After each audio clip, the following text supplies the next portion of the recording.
Welcome to day 8 of learning NA10 from scratch. ఈరోజు మనం NA10లో logic ఎలా బిల్డ్ చేయాలో చూద్దాం. అంతకంటే ముందు మనం ఒక ట్రిగర్ యాడ్ చేద్దాం. Today will talk about data transformation. ఈ డేటా ట్రాన్స్ఫర్మేషన్లో మనం ఎక్కువగా యూస్ చేసేది ఈ ఎడిట్ ఫీల్డ్స్ సెట్ నోడ్ ఏదైతే ఉందో ఇది మోస్ట్ ఇంపార్టెంట్ అని చెప్పొచ్చు. And then filter, limit, remove duplicates, split out, aggregate. So ఇవన్నీ కొంచెం ఫంక్షన్స్ లానే ఉంటాయి.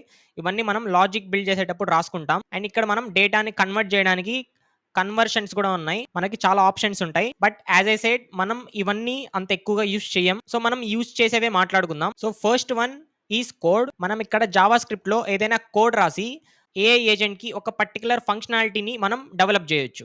ఇన్ని డేస్ అయితే NA10 ఓన్లీ జావా స్క్రిప్ట్ నే సపోర్ట్ చేసేది. బట్ నౌ పైథాన్ ని కూడా సపోర్ట్ చేస్తుంది, which is currently in testing. And next one is date and time. మన ఏఐ ఏజెంట్ కి ఇప్పుడు కరెంట్ టైం తెలియాలి అంటే మనం ఈ ఫంక్షన్స్ని యూస్ చేస్తాం. అండ్ మళ్ళీ డేట్ అండ్ టైంలో చాలా సర్టెన్ యాక్షన్స్ అనేవి ఉంటాయి. దీంట్లో మనం యూస్ చేసేది అంటే ఓన్లీ ఈ ఫార్మాటెడ్ డేట్ ఒక్కటే. మనకి ఫార్మాట్స్లో కూడా చాలా టైప్స్ ఆఫ్ ఫార్మాట్స్ ఉన్నాయి. మనకి కావాల్సిన ఫార్మాట్ని మనం సెలెక్ట్ చేసుకొని ప్రెజెంట్ డేట్ని స్పెసిఫై చేయాలి. సో ప్రెజెంట్ డేట్ని మనం ఎలా స్పెసిఫై చేస్తామంటే లిజన్ కేర్ఫుల్లీ. ఇక్కడ మనం 2 కర్లీ బ్రేసెస్ అనేవి యాడ్ చేసినప్పుడు ఇలా ఒక ఇంటర్ఫేస్ వస్తుంది, which is in జేసాన్ format. $if empty $now అని ఉంది. ఒక్కొక్క దాని గురించి చెప్తాను.